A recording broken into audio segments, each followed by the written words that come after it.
This matters more than most people realize, because the rules around mailing deadlines have quietly shifted, and those changes are already affecting real deadlines nationwide. Before we dive deeper, hit the subscribe button so you don't miss regular updates, and please like and share this video so it reaches more people who truly need this information. If you're not aware of what changed, you could unknowingly miss a tax deadline, delay a Social Security or Medicare appeal, or even risk having a mailed ballot rejected, even when you believe you mailed it on time. The Postal Service recently issued a clarification that alters how postmark dates are determined, and that single detail now overlaps with several parts of everyday life all at once. This includes tax filings, benefit paperwork, legal notices, and even voting materials that many Americans still send through the mail.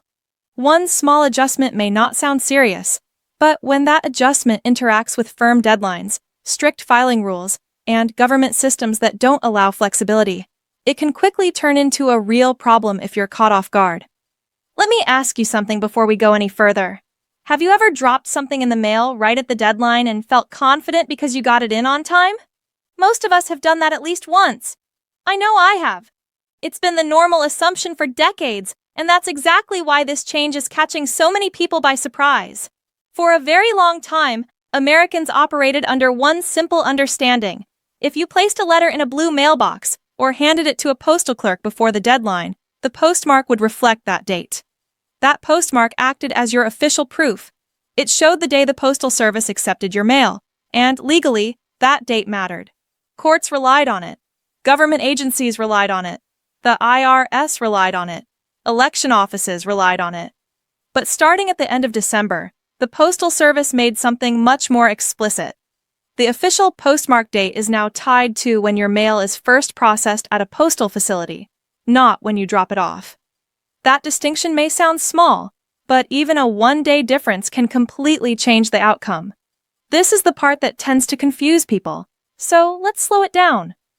Imagine you place a letter in a mailbox on Monday afternoon. From your perspective, you did everything right.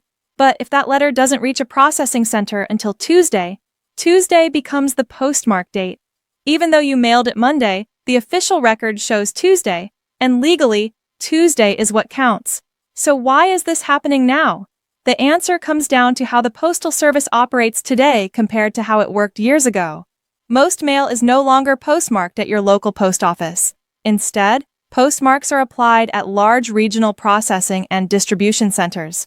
Over the past several years, those centers have been consolidated as part of an effort to modernize operations and stabilize finances. Letter mail volume has dropped significantly, while package delivery has increased dramatically. To adjust, the Postal Service reduced transportation routes, merged or closed some processing facilities, and changed how often mail is transferred from local offices to those regional centers. Here's something that surprised even me. Many post offices that used to send outgoing mail to processing centers twice a day now only send it once, usually early in the morning. That means if you drop mail off later in the day, it may sit overnight. If a weekend or holiday is involved, that delay can stretch even longer. In some cases, a local post office may be hundreds of miles away from its assigned processing center, making delays more common than people realize. From the Postal Service's point of view, this isn't being framed as a brand new rule.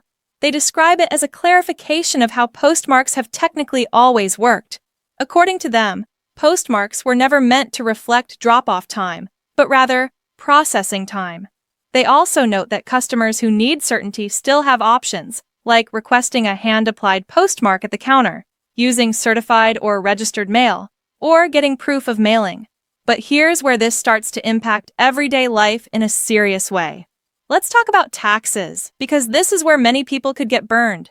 The IRS considers a tax return filed on time if it's postmarked by the deadline, usually April 15th.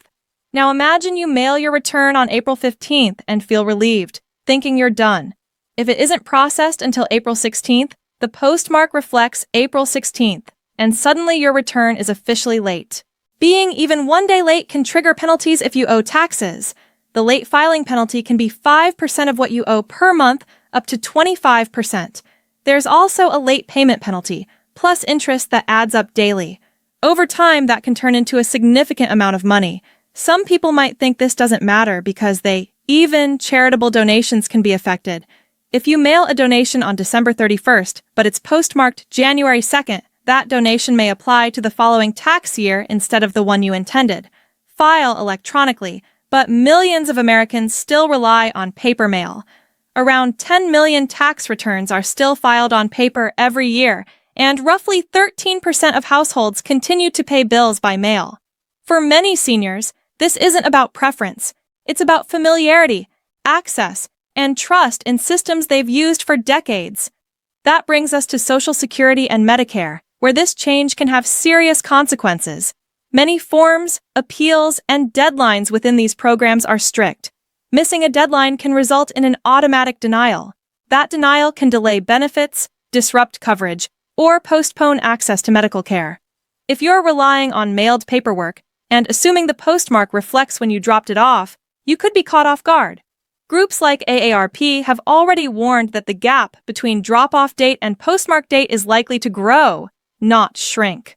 Older Americans are more likely to depend on mailed forms, especially for Medicare appeals and Social Security documentation.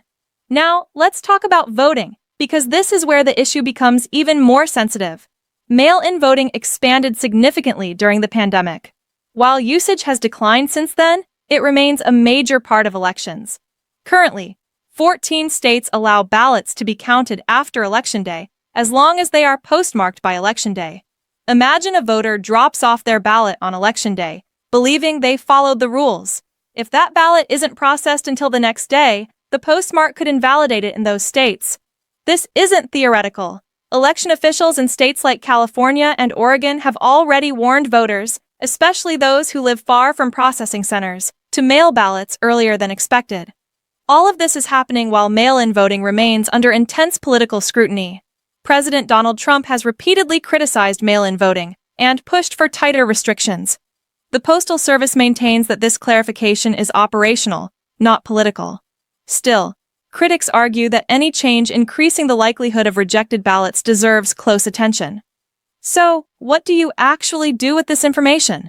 The goal here isn't to scare anyone, but to help you stay ahead of the issue. First, mail important documents earlier than you think you need to. Build in extra time, especially around weekends and holidays. Second, if timing is critical, go inside the post office and ask for a hand-applied postmark. It's free and provides clear proof of the date. Third, consider using certified or registered mail for essential documents. It costs more, but it creates a paper trail. Whenever possible, use electronic filing for taxes and government forms. Online submission provides immediate confirmation and removes uncertainty. I know it feels frustrating to have yet another rule to keep track of. For generations, the postmark was something you didn't have to think about. It just worked quietly in the background. Now, that responsibility shifts more onto you. The most important takeaway is simple. The day you mail something and the day it's postmarked are no longer guaranteed to be the same.